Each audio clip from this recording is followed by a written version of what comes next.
Praise the Lord. Hope your all are doing well. చాలామంది నాకు messages చేశారు, ఎందుకక్క సడన్గా బైబిల్ క్విజ్ పెట్టారు అని చెప్పి. నేను క్విజ్ డేట్కి 1 వీక్ బ్యాకే అనౌన్స్ చేశాను కదా, ఇన్స్టాలో పెట్టాను. చాలామంది ఇంత అంటే సడన్గా తీసుకొచ్చి పెట్టారు ఎందుకు అని చెప్పి అడిగారు. ఇంకొంతమంది నెక్స్ట్ ఎప్పుడు బైబిల్ క్విజ్ పెడుతున్నారు, అసలు తర్వాత పెడతారా లేకపోతే ఇదే లాస్టా, పెడితే ఎప్పుడు పెడతారు, డేట్స్ ఏంటి అని చెప్పి కొంతమంది మెసేజ్ చేశారనమాట. వాటన్నిటికీ కూడా నేను ఈరోజు ఈ వీడియోలో ఆన్సర్స్ ఇద్దాం అనుకుంటున్నాను. అదేవిధంగా బైబిల్ క్విజ్ ఎలా కండక్ట్ చేసాం, అలాగే ఎక్కడ ప్రైజెస్ ఇచ్చాం, ఏం ప్రైజెస్ ఇచ్చామని చెప్పి ఆ ఇన్ఫర్మేషన్ అంతా కూడా ఈ వీడియోలో ఖచ్చితంగా ఇస్తాను, మీరు కూడా చూడండి.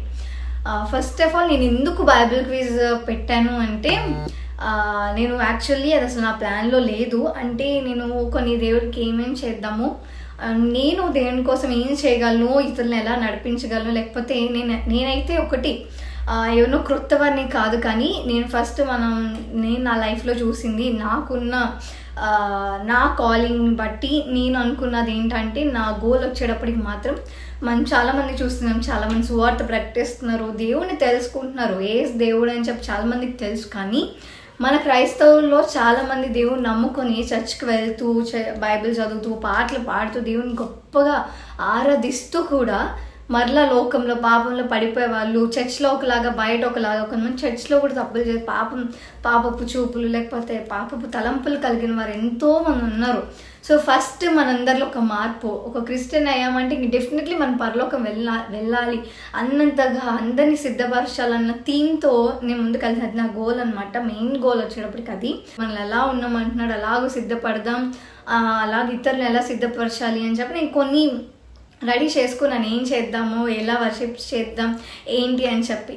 కానీ వీటన్నిటిలో నేను అసలు బైబిల్ క్విజ్ అని ఫస్ట్ నుంచి ఎప్పుడు అనుకోలేదు. ఎందుకంటే బైబిల్ క్విజ్ అంటే ఎవరికి కూడా బైబిల్ మొత్తము కూడా జ్ఞానం తెచ్చుకోలేరు. ఎందుకంటే ఎంత జ్ఞానవంతులైనా కూడా ఇంకా బైబిల్లో తెలుసుకోవాల్సింది చాలా ఉంటాయి. కాబట్టి నేను ఇంకా అంటే నేనేం పెడతానులే బైబిల్ క్విజ్, నా వల్ల ఏమవుతుంది ఆయన అని చెప్పి నేను అనుకుని అసలు నేను బైబిల్ క్విజ్ జోలు వెళ్ళొద్దు అనుకున్నా.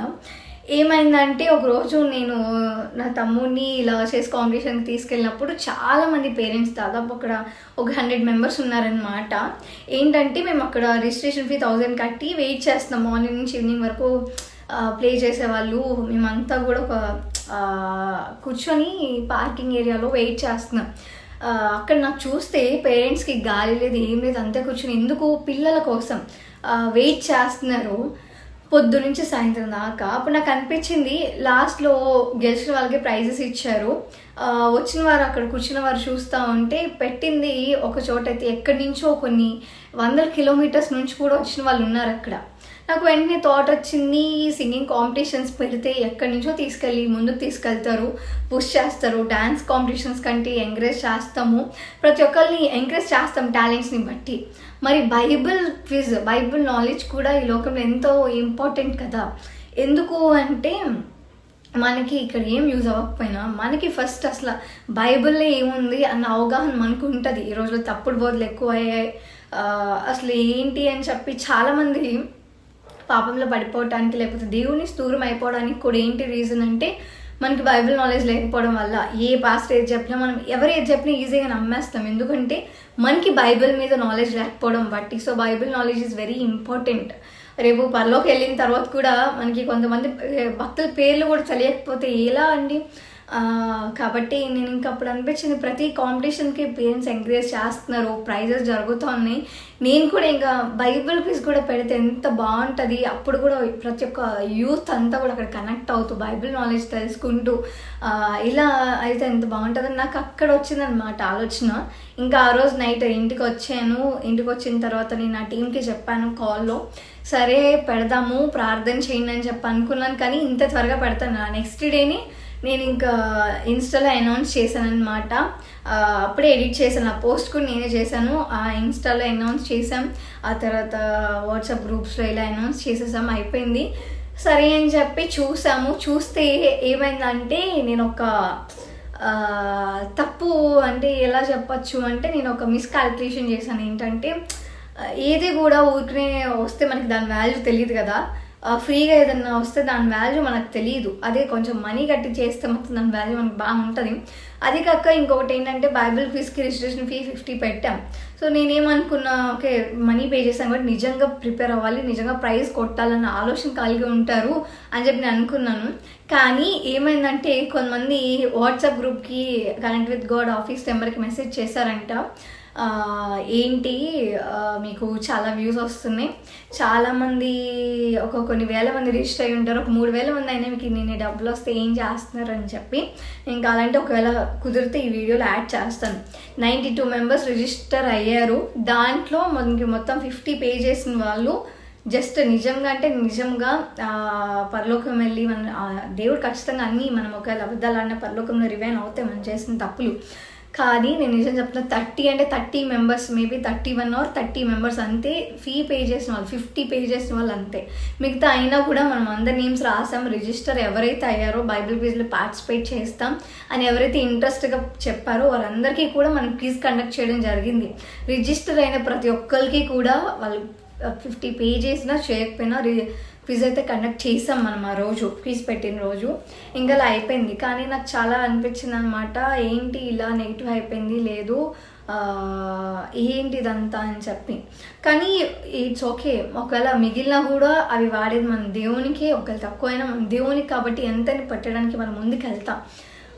ఇంక ఇదంతా మనము తీసేస్తే పక్కన పెడితే బైబిల్ క్విజ్ రోజు అయితే నాకు నిజంగా ఆ రోజు నేను ఇంకా నిజం చెప్తున్నాను, నేనైతే ఆ రోజు నేను చాలా అనుకున్నా ఈజీగా అయిపోతుంది ఆన్లైన్లోనే కదా అని చెప్పి అనుకున్నా. కానీ ఏమైంది, నా టీమ్ మెంబర్స్ ఉంటే ఇక్కడ కండక్ట్ చేస్తా ఉన్నారు వేరు వేరు ప్లేసెస్లో, ఇంట్లోనే ఒకే చోట. కానీ ఏమైందంటే వాళ్ళ క్వశ్చన్స్ ఇచ్చి నేనే రాసాను, నేనే క్వశ్చన్స్ ఇచ్చాను అని వాళ్ళు కండక్ట్ చేస్తుంటే వెనకాల నుంచి నేను పరిగెడదాం, ఒకళ్ళు ఇక్కడ ఒకళ్ళు అడుగుతున్నారు, ఇంకొకళ్ళు ఇంకో చోట, ఇంకొకరు ఇంకో చోట, ఇంకొకరు ఇంకొక చోట. ఇలా ఉంటే నేను ప్రతి ఒక్కరి దగ్గరికి వెళ్ళి ఏం జరుగుతుంది ఏంటి అని చెప్పి నిజంగా ఆ రోజైతే నేను చాలా అంటే పరిగెత్తడమే సరిపోయింది ఆ రోజు, అటు ఇటు. నేను కానీ నా టీం కానీ ఆ క్విజ్ కండక్ట్ చేసే రోజు టిఫిన్ చేయలేదు, లంచ్ చేయలేదు, సాయంత్రం డిన్నర్ చేసాం. ఎందుకు ఇదంతా చెప్తున్నానంటే, ఒకటి నేనైతే మనీ కోసం అయితే అసలు ఈ దీనిలోకి అయితే నేను నిజంగా రాలేదు. నా టెస్ట్ మనీ ఇంకా ఎవరికి తెలియదు కాబట్టి 50 రిజిస్ట్రేషన్ ఫీ పెట్టగానే ఇదంతా కొంచెం బ్యాడ్ అయిపోయిందని నాకు కొంచెం చాలా బాధ అనిపించింది. ఇది అంతా కూడా మనం దేవుని కోసం చేస్తున్నాం. ఏదైనా తప్పు చేసినా దేవునికి లెక్క చెప్పాలి. దేవుడు చెప్పారు, మీరు అనేకులు బోధించే వారిగా కాకుండా ఉండుంటే మేలని. ఎందుకంటే మామూలు మనుషుల కంటే సేవకులు తప్పు చేస్తేనే రెండంతలా అక్కడ దేవుడికి లెక్క చెప్పాల్సిన అవసరం ఉంటుంది. కానీ ఇక్కడ నేను కనుక ఇప్పుడు వచ్చి నేను డబ్బు కోసం చేస్తా ఉంటే నేను అక్కడ రెండంతలు ఇంకా శిక్ష అనుభవించాల్సి వస్తుంది. కాబట్టి నేనైతే నిజంగా ధనం కోసం కాదు. కానీ మీరు చూసారు కదా 30 మెంబర్సే మనకి, కానీ మనం అందరము చేసాం, వచ్చింది 1700 మేబీ అంతే. దానికంటే మనము ఇంకా ఎక్కువ దేవునికి కండక్ట్ చేయడం కానీ మీకు ఈ వీడియోలో కూడా కనిపిస్తుంది.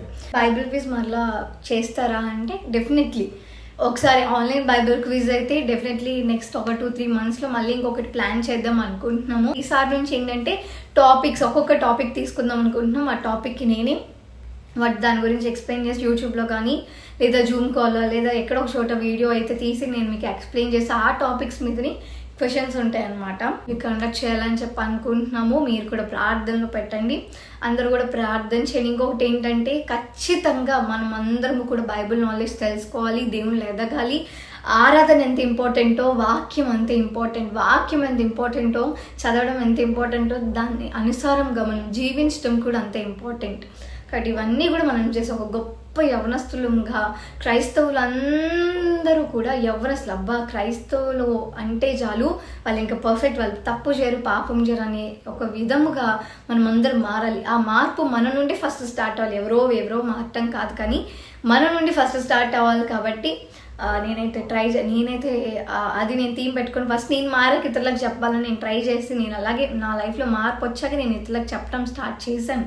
నేను ఏది చెప్పినా నేను చేయకపోతే అది నేను ఇతరులకు చెప్పను. నేను ఏదన్నా నేను చేశాను, అది నేను చేస్తా ఉన్నాను అయితేనే నేను ఏదన్నా చెప్తాను ఇతరులకు కూడా చేయమని. మీరందరూ కూడా మనం అందరం అలాగుండాలి. దేవుడు మనకి మహిమ తెచ్చే వారంగా మనం అందరము ఉందాము. God bless you.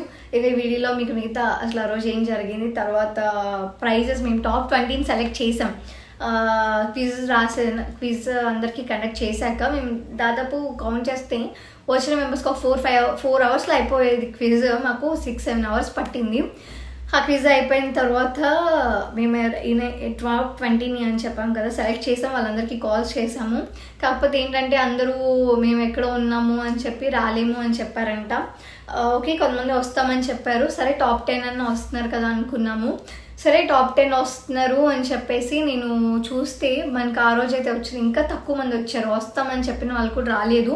కానీ ఏమైందంటే ఎవరైతే వస్తామన్నారో వారందరికీ కూడా మనము టాప్ 20లో వచ్చిన వారందరికీ కూడా గిఫ్ట్స్, బైబిల్స్, అలాగే నేను బైబిల్స్ కూడా నాకు ఏదైతే ఇష్టంగా ఉంటానో ఆ బైబిల్స్ తీసుకున్నాము. అలాగే ప్రైజెస్ అన్నీ కూడా అందరికీ వచ్చేలాగా తీసుకున్నాం. ఓకే, రాలేదు, కొంచెం బాధగా ఉంది. కానీ ఓకే, ఈసారి నుంచి ఓకే మార్క్స్ చూశాను. క్విజ్ కండక్ట్ చేసేటప్పుడు నేను అటు తిరుగుతూ ఉన్నాను కాబట్టి నేను ఎవరికి కండక్ట్ చేయలేదు, నా టీం చేశారు. సరే అని చెప్పి నేను ఆ మార్క్స్ చూస్తే చాలా బాధ అనిపించింది. ఎందుకంటే బేసిక్ టాపిక్స్, మెయిన్ టాపిక్స్ చాలామందికి 20 క్వశ్చన్స్, 20 మార్క్స్కి 20 క్వశ్చన్స్కి 4, 5, 3 అటెండ్ చేసిన వాళ్ళు ఉన్నారు. చాలామంది అలా ఎక్కువ అంతమంది ఉన్నారు, 6, 7 అంతే. బేసిక్ టాపిక్స్ మనం చెప్పాలి అంటే మనం ఇంకా అసలు బైబిల్ని పక్కన పెట్టేసాం. నేను కూడా అంతే, ఒకప్పుడు ఆ బైబిల్ ఏం చదువుతాంలే, బైబిల్ చదవడం వల్ల, బైబిల్ జ్ఞానం వల్ల మనకేం వచ్చింది, ఏమన్నా యూజ్ అనుకున్నాం. సో నాకు చాలా బాధ అనిపించింది. కానీ ఇప్పటి నుంచి ఇక బైబిల్ మీద కూడా మనం ఫోకస్ చేద్దాం, బైబిల్ నేర్చుకుందాం, బైబిల్ నాలెడ్జ్ని కూడా సంపాదించుకుందాం. God bless you. మీకు ఈ క్లిప్లో కనిపిస్తుంది కదా, ఇంకా ప్రైజెస్కి ట్రోఫీస్ సెలెక్ట్ చేస్తూ ఉన్నాం అనమాట. ఏది బాగుంటుంది అని చెప్పి మేమైతే చాలాసేపు చూస్తూనే ఉన్నాము. ఇంకా షాప్ ఆయన కూడా అన్నారు, ఏమైనా తక్కువలో తీసుకుని ఆన్లైన్లో అంటున్నారు కదా అని చెప్పి అన్నారు. కానీ నాకైతే మనం బైబిల్ క్విజ్ దేవుణ్ణి పెట్టాం కాబట్టి ప్రతిదీ కూడా ఎంత చిన్నదైనా కూడా అది ఘనంగా ఉండాలని చెప్పి మేమైతే చాలాసేపు చూసాం. దాదాపు ఒక 1 hour 40 minutes నుంచి చూస్తూనే ఉన్నాం ఏది బాగుంటుందా అని చెప్పి. చూసి చాలా మంచివి సెలెక్ట్ చేసాం. నాకైతే చాలా బాగా నచ్చాయి అన్నమాట prizes, especially first prize, second prize మీద లోగోస్ వచ్చాయి. నాకు అవైతే ఇంకా అంటే చాలా బాగా నచ్చాయి అవి. ఈ క్లిప్ అయితే ప్రైజెస్ ఇచ్చే రోజు అనమాట. నాకు ఆ రోజు అనిపించింది బైబిల్స్ కూడా ఇస్తే బాగుంటుంది కదా చాలా అని చెప్పి, ఇంకా నాకు అందుకే బైబిల్ షాప్కి అయితే వెళ్ళిపోయి మేము బైబిల్స్ కూడా తీసుకున్నాము. అవి కూడా నాకు చాలా బాగా నచ్చాయి. బైబిల్స్ తీసేసుకున్న తర్వాత మేమైతే ప్లేస్కి వెళ్ళిపోయాము. ఆ తర్వాత వచ్చిన వారితో కొంచెం సేపు మేము వర్షిప్ చేసుకున్నాం.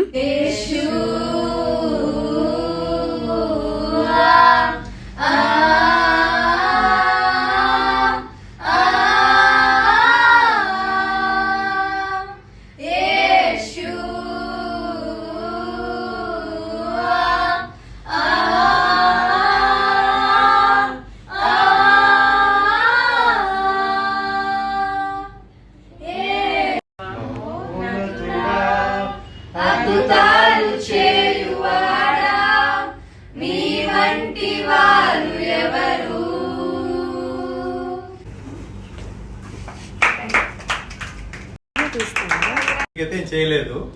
అదే సమయం మందు ఇక్కడికి విజయవాడ రమ్మంటే నిజం చెప్తున్నా ఇదేదో మోసం, అందుకోసం పిలిపిస్తున్నారని చెప్పేసి ఆ ఉద్దేశంతో పాపతో పాటు నేను రావాల్సి వచ్చింది, లేకపోతే ఒక్కదాన్ని పంపించేవాడిని.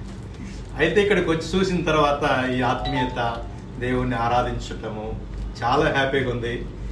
ఇలాగా దేవునితో సంబంధం అనే దాన్ని మీరు కొనసాగింప చేయాలని మీ టీం వారందరిని అభినందిస్తూ బైబిల్ క్విజ్ ఎన్నో జరపడానికి కృపనిచ్చిన దేవునికి స్తోత్రాలు చెప్తాం. స్తోత్రం స్తోత్రం స్తోత్రం స్తోత్రం స్తోత్రం స్తోత్రం. ఆ రోజంతా కూడా దేవుడు మేము అనుకున్న దానికంటే చాలా బాగా జరిగించాడు. అందుకని లాస్ట్లో అందరము, నేను నా టీం కలిసి దేవునికి కృతజ్ఞతాస్తుతులు చెప్పాము. ఆ తర్వాత అందరం హ్యాపీగా ఇంటికి అయితే తిరిగి వచ్చేసామన్నమాట. ఇక ఈ క్లిప్ ఏంటంటే మేము చెప్పాము కదా టాప్ 20 అందరికీ కూడా ప్రైజెస్ అయితే తీసుకున్నాము అని చెప్పేసి, అవన్నమాట రాని వాళ్ళందరివి మిగిలిపోయాయని చెప్పాం కదా. ఇంకా ఇవన్నీ కూడా మేము ఇద్దరం చూసుకొని ఇన్ని మిగిలిపోయాయని చెప్పి కొంచెం బాధపడుతున్నాము, ఏంటి ఎందుకు రాలేదు అని చెప్పి. కానీ ఇట్స్ ఓకే, మనం దేవుని పని చేసాం. ఇది ఫస్ట్ బ్యాచ్, అది కూడా బైబిల్ అంటే చాలా కష్టమే. కానీ మీ అందరం ఏం నిరుత్సాహపడలేదు. మీరు ఇక్కడ ప్రార్థన చేయండి.